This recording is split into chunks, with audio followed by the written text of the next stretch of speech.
Welcome to the Physician Wealth Med podcast. It's wealth medicine for doctors. If you're a doctor and you have no time, it looks like you found us just in time. This podcast is for all doctors who would like to work on their personal wealth, but do not have traditional hours to do so because they have no time. We're here to jump into topics that will help you address your wealth both inside and outside of your practice so that you can live the life of significance you're dreaming of. You'll hear from your peers, you'll hear from industry professionals, and your host and wealth advisor, me, Kevin Sullivan. This is your time. Now let's get started with today's podcast.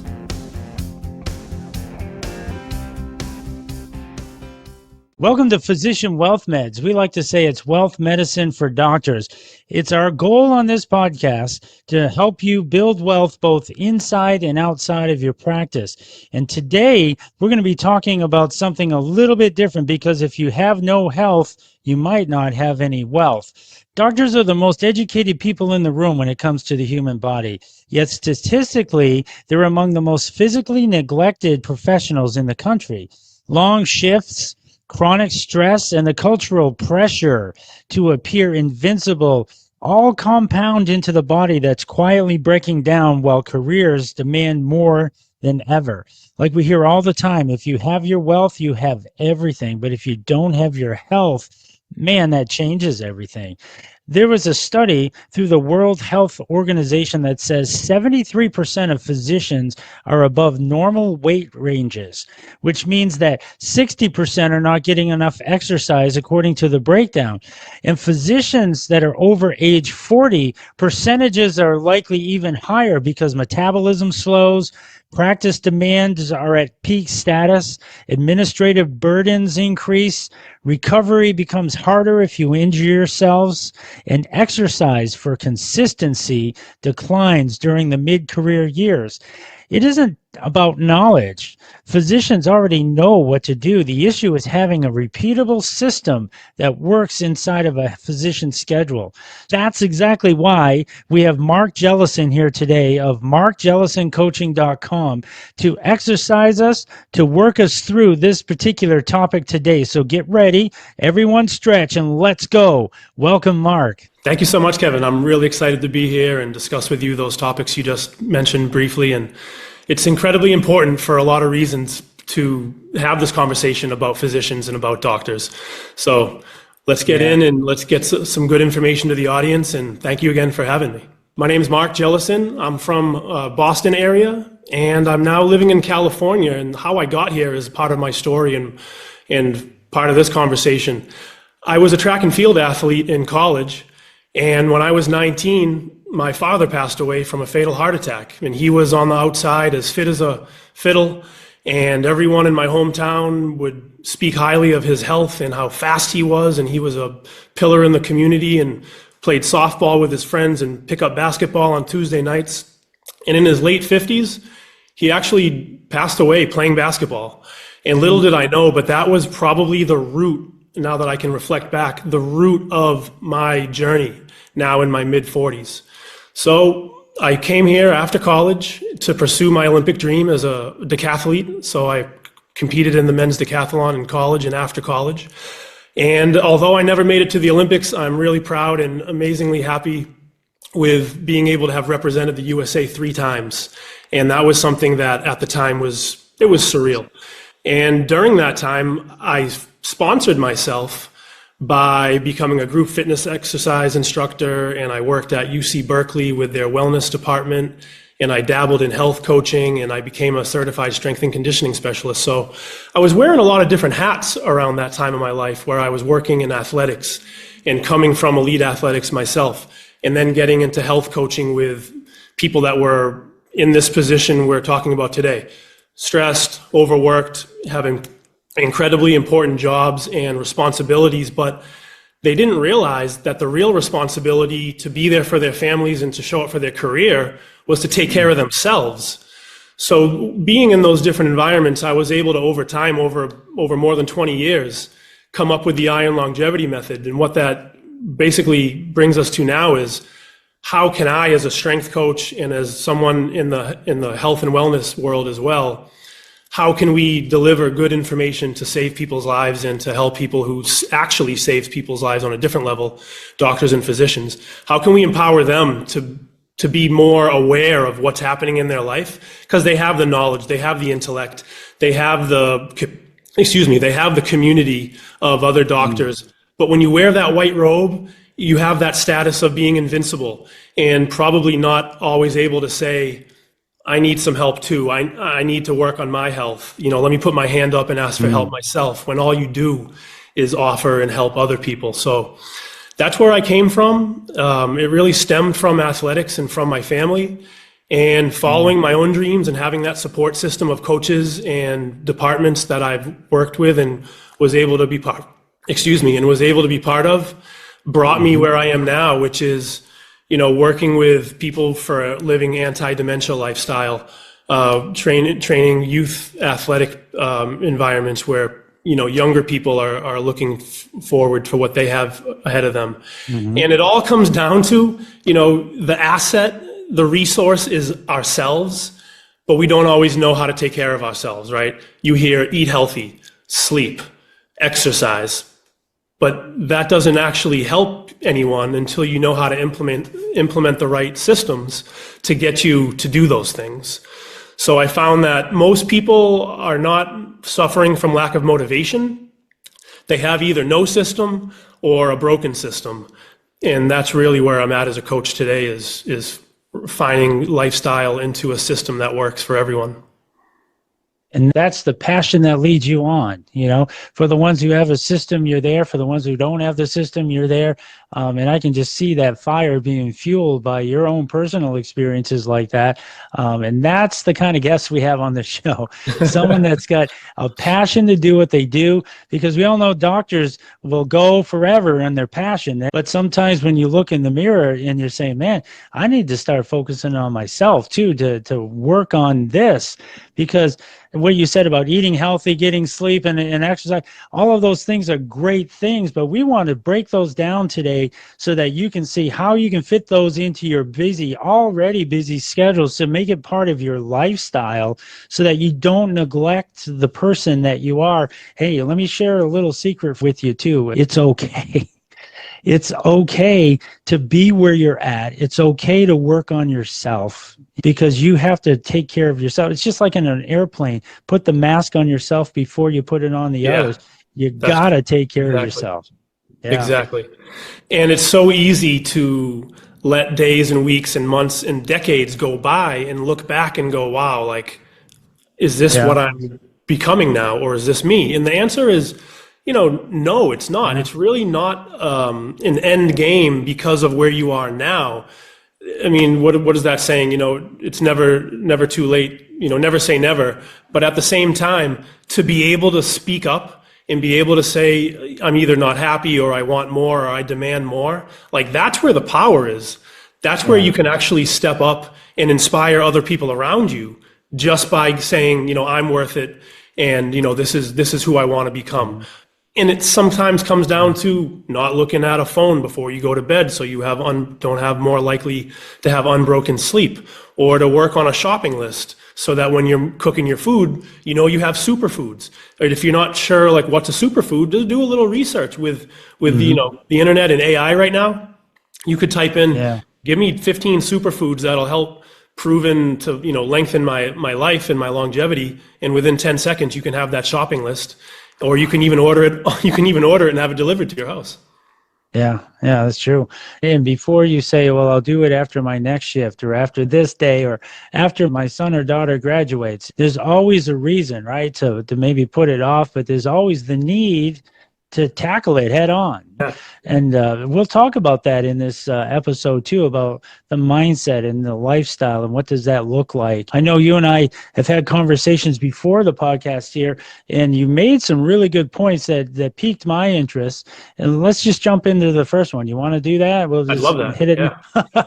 Because there's so many different things that we could cover in this. We were talking about physicians over 40 and how they're uniquely vulnerable to physical decline and why they're the last ones to possibly admit it. Talk to us a little bit about that.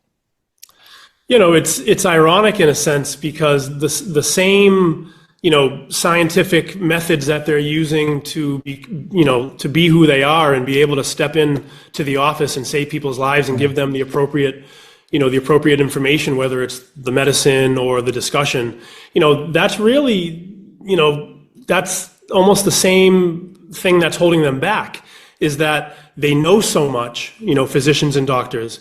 So it's difficult to, again, step out of that bubble or take off the white coat and say, maybe I need a coach, or maybe I've been doing it wrong for the last 5+ years. And, being a confident person in that environment is a must because of what they're dealing with. So it makes it that much harder to ask for help, or to say, maybe my information is somewhat outdated, or maybe I know exactly how to eat and how to get exercise, but I don't know what exercises to do, or I have a bad back. Do I just not exercise now because I'm scared to get hurt and then I can't work and then I can't make an income? Or is there a way that I can work around that makes sense? So, being strong has a lot of different connotations. You can be strong-minded, you can be strong-willed, you can have strong muscles and joints, but just being able to say, I can probably do something a little better, that in itself is in my opinion, the real strength. Oh, absolutely. I like how you put that. How can doctors fit fitness into their schedule to set aside this block of time? And I'm already time blocked to death. How can I fit fitness into my schedule?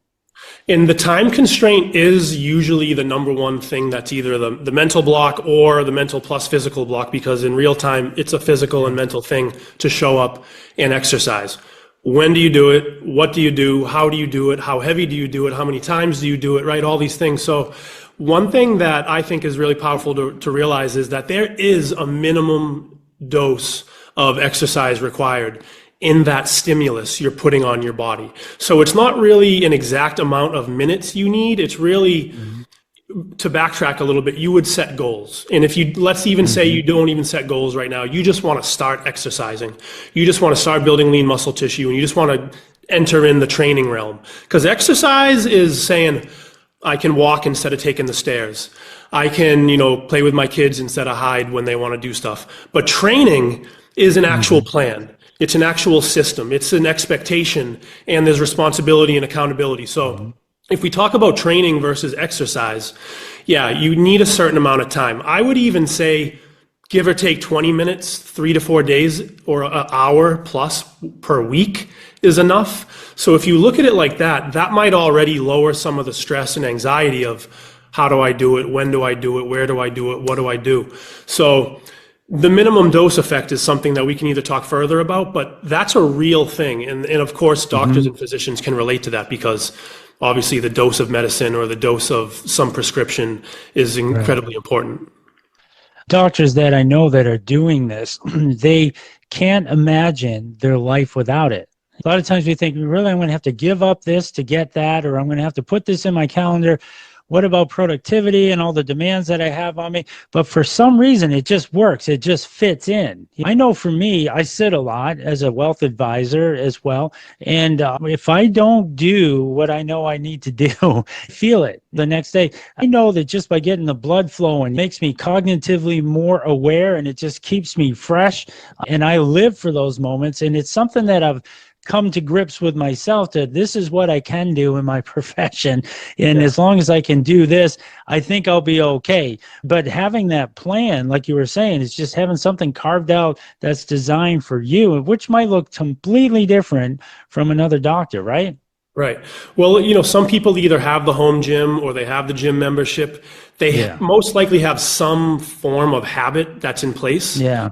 And, going back to my health coaching days at UC Berkeley, like if you can stack habits on habits or anchor them, that's like probably the best way. The greatest example is like someone who needs to drink more water, but they're like, I always forget. I can never bring my water bottle. I walk past the water fountain, but I'm in a rush. Well, start here. Maybe you put a glass of water in the fridge the night before, so when you open it up the next morning, it's waiting for you and you just drink it. Or you put it next to your bed, so you wake up and you see it and you drink it. So out of sight, out of mind. But on the flip side, if it's in sight, you can take it and run. So stacking or anchoring healthy habits, or just habits towards your activity, incredibly important. More specifically towards what we're talking about, training. using some kind of an external resistance to get that stimulus for the minimum dose, I believe that kettlebells are one of the most efficient ways to do that. So if you have your gym membership and you have access to all the equipment, that's amazing, because you're probably already going there. You already got the membership. You already got, your commute, everything. But if you just have a yoga mat at home, that amount of space in either one or two kettlebells, maybe 20, 30, 40 pounds, you can do mobility drills. You can do upper body, lower body strength exercises like presses, pulls, squats, hinges. And then another thing that we could talk about, or that I believe is something that's missing and not really in the main conversation, is training your type 2 muscle fibers. And what that comes down to is your mitochondrial health and ballistic movements, things like kettlebell swings, kettlebell cleans. It's just a velocity-based movement rather than like a slow, heavy press or a slow squat, which is important and part of part of any strength training program. But if you can safely include ballistic movements, you're training type 2 muscle fibers, which is going to significantly reduce your risk of falling and getting hurt. And maybe not so much in the 40s and even 50s, but when you're 60s and 70s, no matter what, you're at at least a little bit of a greater risk of falling.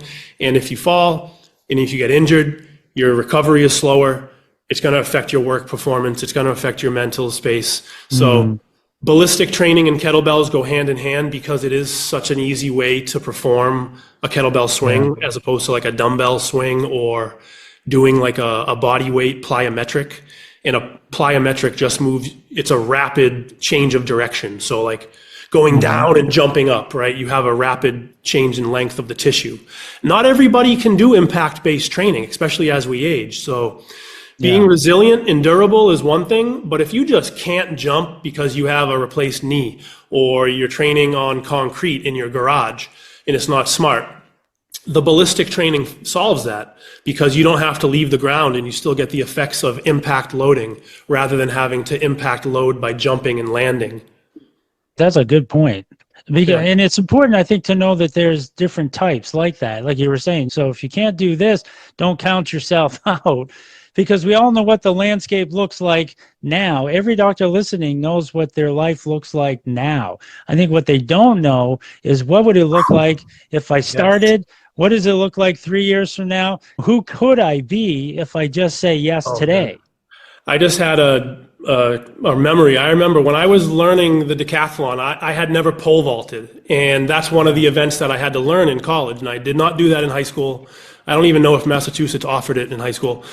And I remember learning it and seeing other people in track meets going, I'm jumping 12 and a half feet. How am I ever going to score? Because decathlon is based on points. So the higher you jump, the more points you get. How am I ever going to score 600, 700, 800 points and jump 15 feet, 16 feet? Because you only know what you know. And if all I know is this 12'6" bar and guys are soaring over it, that, I can do what they do, right? It's kind of an ego thing at that point. I just had to put in the time and have the coach trust in me and put in the work. But same idea with exercise, like you were saying, where you are at now, you don't realize what could happen in 3 months, 6 months on the positive and the negative, right? You could have an accident, you could get sick, but you could train 3 days a week for 20 minutes, 1 hour a week, 4 hours a month. 6 months down the road now, your metabolism is different. Your joints are behaving differently. Your brain and central nervous system is different simply because you're doing more consistent strength training. So it's really these small doses that accumulate. And as long as you're doing it safely with proper technique, and that's obviously why you either need a coach or some system, your potential is never going to be met. And if you're okay with that, that's okay. I'm okay saying that. But at the same time, for me, I'm the kind of person where I don't want to do anything dangerous or recklessly, but I do want to know about my potential financially, health-wise, as a family person, as a community member, as a person on this earth. So it's really an aha moment that we say, or there's even a what the heck effect in strength training where, let's say you just do deadlifts or kettlebell swings, and then all of a sudden you pick something up off the ground that you're like, wait, is this heavy? And you pick it up and you say, what the heck? Like, that was way different than I expected it to be. And that Yeah. is a real thing. It's a real phenomenon that happens after structured training happens for X amount of time. And it doesn't have to be years. It could be weeks. It could be months. And even better news, if you are at a lower threshold of training consistency, meaning you're not super fit right now or you're not consistently training right now, your ability to step up and come up a notch is enhanced simply because you're at a lower fitness level. You're going to increase fitness levels more rapidly than someone who is already at a higher fitness level. Yeah. The world-class deadlifter that wants to deadlift 1,000 pounds, they want to improve by 6 pounds per year so they can deadlift 1,006 pounds. So imagine trying to improve, I mean, what is that, less than 3%? Maybe even less. Sorry, the math in my head, I wanted to give a quick answer there. But, you know, if that was you or I, and we're deadlifting 150 or 250 pounds, over 3 to 6 months, like if your goal was to get a strong back and legs and grip, you could easily add 50 pounds to that in 3 to 6 months. See, the thing that I noticed when I started doing it was my skeletal frame. I kept telling my wife, I said, Diane, I feel like my frame is just stronger, to your point about picking something up or even just walking with confidence, knowing that your frame feels stronger so that when you do it, you can experience this. But it's just getting that first step. With every step of faith, the scenery changes. But you can put that into a lot of things in life. With every step that you take into your unknown, the scenery is going to change, but you can't see it yet until you make that next step. And then once you make that next step, you start to see the scenery changing, whether that's focusing on your health or your wealth or whatever you're applying that to. And I've noticed that for myself. So that's why I wanted to ask you that question. We know what it looks like now, but what you could take these doctors through is pretty life-changing. It really is, and it is for a lot of reasons. I mean, I guess maybe on the surface, you know, it's not about aesthetics, but yeah, your frame might change or probably will change. You know, the exercises that I coach and I teach and I partake in really deal with posture. You know, being able to move your pelvis, control your posture, which will in turn give you proper breathing patterns, which obviously breathing is important, not only to get oxygen to your brain, but to deliver to your muscles through strenuous exercise. So you're talking about your frame changing. You probably had a reduction in visceral fat too. So if you were holding fat around your ribs and your hips and your big muscle groups, you know, that's around your organs too, which, you know, that's not really a good thing to add over time. It's proven that you're more morbid the more visceral fat you have.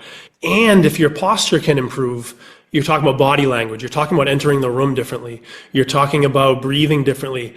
There's an infrared video where someone, I'm going to turn sideways, where someone is sitting at their desk like this, and you can see that the oxygen going to their brain is at a certain level, and it's pretty low. And then they show either the same person or someone else like this, typing upright in posture, and it's just like a funnel going straight to your brain. So go figure, right? But posture, body language, changing your frame, it's not necessarily the goal, although some people will train to improve their posture, but it's the consequence. So when you another example of if you just show up, the good and positive sides are abundant. Right, you have your neighbor commenting on how you look, your clothes fit differently, your posture's better. You might be all of a sudden able to do another healthy habit more easily because you stepped into this habit of strength training or taking more accountability for your health. And it spirals, just like it will spiral in the other direction. You know, you build momentum, and it's kind of cliche, but it's like you're almost unstoppable, and you feel so good about that too. You really want to give yourself a pat on the back, and feeling that way, I think, is just as important as looking a certain way. I have clients that have extreme aesthetics goals, and I have clients that really just want to wake up not in pain and be able to go to work not thinking about getting hurt. And I think everybody to some degree is somewhere in the middle. We all want to look a certain way. Maybe it's not the biggest thing in your life, but nobody wants to be in pain. Nobody wants to not be able to play with their kids or their grandkids. Nobody wants to go and get out of the car and then make a grunty noise every time you have to stand up. So it really is abundant, and it just starts with having a system, having a training plan. So talk about the system. With the work that we do, we talk about when you're in the accumulation phase, that's a whole different mindset than when you get into the income phase, and to have a system, you need an income system for yourself. What kind of a system should they be looking at? Well, anytime you start a training program or a training plan, whether it's with a personal trainer or a coach or on your own, you either want to have goals or some kind of an analysis, right? Are you injured? What's your current level at right now? What equipment do you have? What apparatus are you going to be using? Is it body weight? Is it with a kettlebell? Is it at home? Is it at a gym? Is it outside in a park? Is it in a group with a class with an instructor? So there has to be some intake. And that could be done within 30 minutes. Do I have any real concerns with physical things? Does my doctor say don't let your heart rate get over a certain point? And it could be incredibly specific, right? What's your resting heart? How many workouts have you done in the past month, past year, or have you not exercised in 5 years? And whatever the answer is perfect, because by ignoring that or by not establishing that baseline, you're not going to be able to really compare your results to. So there's strength numbers, there's body circumferences, there's really generic ways to model this. But the system really comes down to creating a baseline, having a plan that brings you to the peak, and then reverse engineering so that safely you can get closer and closer and closer. So maybe one way to look at it is if you look at like an Olympic athlete, really with their coach, they'd look at 4 years. But because Olympics every 4 years, but within those 4 years, you have micro phases, which is usually 2 to 4 weeks at a time. It could even be less. And then bigger than a micro phase is a meso phase, and then a macro phase. So the macro phase might be the whole year. So they have 4 macro phases. Then you look at meso is, they're only training hard in competition from February to July. Everything else is prep and post. Then there's competition season. So, when you talk about time, you can go as far as you want. But for what we're talking about, our audience, I think it's probably better to think month to month or even week to week if that helps you step in the arena and get going. So instead of making this big master plan, I'm going to do this, and for 6 months, I'm going to do that. It doesn't matter if you don't do anything this week. If you don't have an piece of equipment to train with, go spend $50 and buy 2 kettlebells, or buy some bands and start doing resistance training with bands. And I remember you mentioned just a moment ago, the accumulation phase. There's such a thing in strength training as well. And that's literally when you're accumulating repetitions to build volume. And building volume is not the only way to progress, but there's such a thing as the accumulation phase where you literally just want to get some muscle soreness. You're not going to be lifting super heavy. You're going to be accumulating this all together, and your body adapts. You recover faster. Your body will get used to the stimulus. You'll have to progressively overload to continually get any kind of result. Otherwise, you're going to sit still.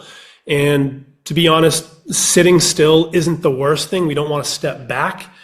But all in all, we want to be moving forward. We want to be stronger. We want to have a little more lean muscle tissue. We want to drop the visceral fat. We want to see that resting heart rate lower. So the baseline could be just several things: equipment, time per day or per week, some goals, but the list could be 10 to 50 things as well. So if you're thinking about the practical next steps that a doctor could do, like today, tomorrow, this week, what would you say to a doctor that's maybe thinking, man, this guy's talking to me? Yeah, today I would do the quick intake. If you have equipment, great, that you're done today. If you don't, either research what's realistic. You're probably not going to go spend $500 to $1,000 today on a home gym. If you do, that's great. Or you might look, okay, well, how much does a 25-pound kettlebell cost? Go down to Dick's Sporting Goods or order it online. Tomorrow, I would say this is where I'm going to do my first workout. And you need the size of a yoga mat to do a safe, proper strength training. If you have a garage, if you have a gym, if you have a backyard, if you have a field, great. But all you need is about the size of a yoga mat. And then I would also say, bring someone from the outside in. Tell your spouse or your partner. Tell one of your colleagues. Tell one of your kids or friends. Share it with them, because if you have a training partner, beautiful. That's going to help you. But if you don't, by sharing it, putting it out in the universe, just like anything else, it's more likely to happen, right? If you hold all this stuff in, I have these fitness goals, even if that motivates you to kind of be I'm going to show the world, I'm going to do this all on my own, like you could probably get it done, especially with our audience that's gritty and strong-willed. But if you share it and you let it out in the universe, it's a little, hokey pokey, but I really think that that's incredibly strong, because then it's not all on your shoulders. And you never know when they're going to come to you and check in and say, hey, I remember you told me you were going to start your routine. Like, how did it go? And if you have started it, you're going to have a big old smile on your face when you tell them. And if you haven't started it, you're going to be like, wow, I kind of let them down a little bit. They seemed like they were thinking about this and they knew it was important to me. So you don't want to have shame. You don't want to feel like that, but get it out in the universe and tell someone what you're thinking or what you're planning on doing. Yeah, because a lot of doctors internalize things and they struggle with things that no one knows about, and they get out of your head. And it also probably would help for accountability too, for 100%. all of this going on. Yeah. Tell the doctors what life looks like on the other side. A lot of times when we go on vacation, this is my analogy, when you go to vacation, you want the palm trees, the sand, the beach, you want to focus on that, but you don't want to focus on the TSA, the airports, the long luggage lines, or getting your luggage lost, or the time it takes to get to the airport to pull it all off. And that's kind of like the nuts and bolts, nitty gritty. But yet tell them what life can look like on the other side once they start something like this. Yeah, that's really a powerful question right there. So what it can look like is really unlimited. And what I mean by that is it could be about envisioning the beach vacation and, taking your shirt off or something like that. But it could just be knowing that you're making it happen. You're putting your best foot forward. Your kids or your grandkids or your spouse or your friends are going to see and know that you're doing this. And if they're at all in tune with, how important your health is because you are doing this, it's going to feel so good. But I would say the identity shift is what you're looking for. You're going to all of a sudden realize that you're using sentences more like, I am someone who trains, and not someone who's saying, I'm trying to find time to training. I'm trying to get this going. I want to do X, Y, Z. It becomes I will, I am, and I'm going to. And that's incredibly powerful because it gets easier and easier. Like I remember when I have two sons, and when my first son was born, I had to take a step back in my health. I was relatively fit. And then I think for a good 3 months, I didn't get in a proper workout. So, I didn't become broken and gain 30 pounds or whatever. But at the same time, this is my career. I'm a trainer and a coach. I gotta show up in front of people and exercise and do this and that. And I have my own desires with my body. But I had to step back. And when I came back, I said, okay, I know that I'm not going to be able to do 10 pull-ups like I used to be able to do. I know that I'm not going to be able to deadlift whatever because I haven't lifted weights in 3 months. But I also knew that with the proper system, I could get that back and it didn't have to take 5 years. Yeah. So I find that the older I get, my goals shift a little bit to, less ambitious athletic things like I had in my 20s and my 30s. And now it's, about playing with my kids, not being hurt, being strong. I still want to look a certain way, but I know that all of those things can intertwine and overlap by just getting maybe 3. I do shoot for 4 or even more quick workouts per week. But if I go week to week, back to back, month to month, without getting 2 or 3 workouts per week, I'm only going to go so far. Yeah. So the identity shifts where you can be in several years or several months, or I got to be honest with you, in several weeks. It's a little bit of an unknown because we only know what we know. And if you've never done 3 or 4 workouts in a week, either your whole life or since, 5, 10, 15 plus years ago, you don't know what's going to happen. You might love it so much that you start talking about it endlessly with people. Or you might have this new level of aspiration that you're just walking around with a goofy grin on your face because you're thinking about the next opportunity you have to get your training session. That's a real thing. Not everybody needs to love training, but you should love the fact that you're doing this to take care of yourself so that you can take care of others. Absolutely. Oh man, I couldn't have said it better. That was beautiful. Yeah. So any closing remarks, anything you would like to, is there anything that we're missing that you want to make sure that our listeners know? Yeah, there's a couple things I want to say if I have the time. Thank you. Yeah, go ahead. The first thing is that everyone listening knows this, but I want to say it. Fitness and health is real. Everyone's like, duh. And what I mean by that is things don't happen by themselves. Just like you didn't pass your boards and, do all the amazing things with your intellect and your grit and the support and the things you did 100% on your own. Yeah. Those all happened because you put the time and the effort and you had your calendar and you went through all those challenges. So training and exercise doesn't have to be that grueling. It doesn't have to be something you pick yourself up off the floor with a spatula and then, can't walk for 2 or 3 days and brag like, oh, I did this squat workout, I can't walk the next day. That's not what health and fitness is about. Health and fitness is about training and exercising and moving on to the next thing. It's about being efficient and taking over your environment, whether it's your garage or your gym or your yoga mat area or your living room with a kettlebell. So I feel that there's just as much of an identity and a mental shift once you're actually in it, and that could be after one workout or 1 week. It doesn't have to be 6 months. Just as much in the mental identity shift as there is in clothes fitting differently. Right. Even doing blood work and looking at all of the markers, biomarkers, blood lipid profile, testosterone levels, things that are incredibly profound and incredibly scientific that you need, like a hospital for example.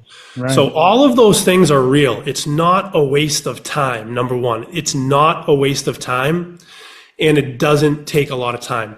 That minimal dose effect to get that stimulus required to change could be 20 minutes or less, 3 to 4 days a week. That's actually quite a bit if you think about getting 12 to 16 workouts per month. And that could happen at less than 4 hours per month. That's number one.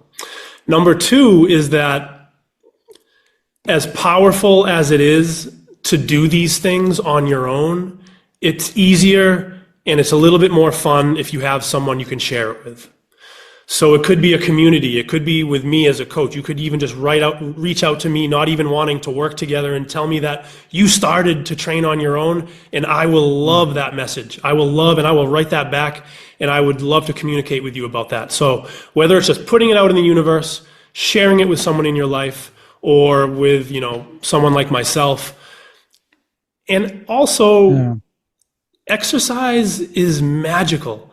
What I mean by that is you could be getting a coffee at wherever you get coffee from, and you could just start having a conversation with someone, and you could partake in that conversation because everyone has health.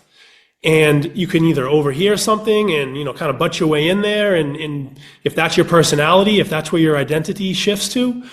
But if you've ever been in a moment where you do jump into a conversation and you fit right in, and you're talking to strangers and all of a sudden you're all talking about the same thing, like that's magical. And that happens with fitness because everyone can relate to exercise, and it could even be, man, I hate sweating my butt off, but I love getting it over with. And then all of a sudden everybody's laughing, and these are strangers. So not that you're going to go out there and look around in your coffee shop to butt into someone's conversation, but training is magic. It really can lighten up the room. And then the third thing, I guess I would talk a little bit more specifically about the program itself that, hovers around 3 pillars.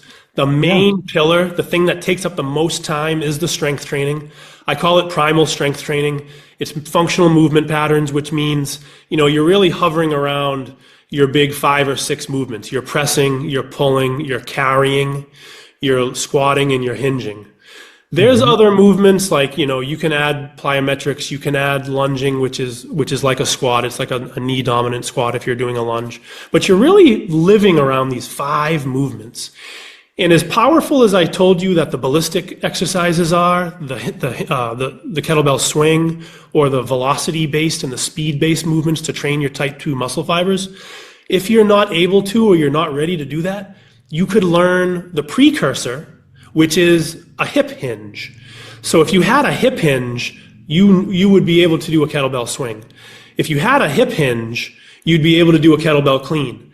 And if you had any of those things, your entire universe with a kettlebell exists and revolves around that hip hinge.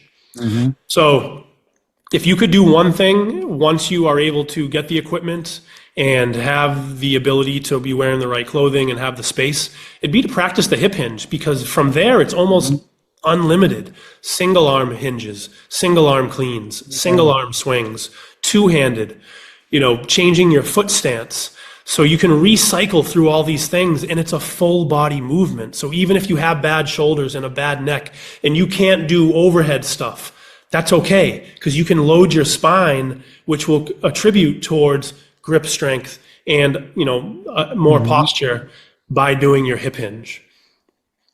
And number 2 would be the hormonal performance framework, where optimally you would get blood work. You could get, just your generic blood work that has, just like maybe 10 or 15 things. But you also could use like a Merrick Health that does 50 to 100 biomarkers. I've partnered up with them. I'm happy to leave Kevin with you a resource with them if you want. I'm probably, a lot of the physicians here listening are familiar with Marek Health, MARECK. They're basically just like they work through like a LabCorp opportunity where there's locations like wherever you are, unless you're in like a very, very, very remote location, and you get I actually pay for it through the Iron Longevity method, but I've partnered with them for people who are interested in getting even more analysis in the blood work for a test, baseline, retest at some point or at the end of the program. And then the third part is the mental edge. The mental edge allows us to not look at training like it's some moral code we have to do that involves shame and pride, right? Be proud of what you are doing and who you are, but mental edge coaching really comes down to staying away from procrastination rituals and, being part of that identity shift that we talked about. So there's a workbook. It's it's not very time consuming at all. And the goal of the program is not to suck up your time and give you this amazing outcome. It's to give you that amazing outcome by enabling the 3 systems, the strength training, the hormonal performance framework, and the mental edge coaching, to happen simultaneously. The things that I was able to do as a college athlete and as an elite level USA decathlete while working, I used to go from Berkeley to San Francisco, and I would get home at 10 o'clock at night, and I'd get up for an early client the next day, and it was not fun because I did a lot of that by myself. I had training partners that I could rely on, but much of what I did was these horrible lactic acid driven workouts when nobody was looking, and then going and teaching a group exercise class and sneaking off and getting a burrito so that I didn't like pass out after 2 hours. And what I learned was that you can do these things enabling all 3 systems, the strength training, sleeping and eating a certain way, and maybe having the blood work to look at your hormonal profile, and to have the mindset that allows you to show up every day. Those can happen simultaneously rather than being more stressed out about trying to find all these rituals and all these habits and all doing a lifestyle overhaul. It's not about that. It's about simultaneous integration of a system.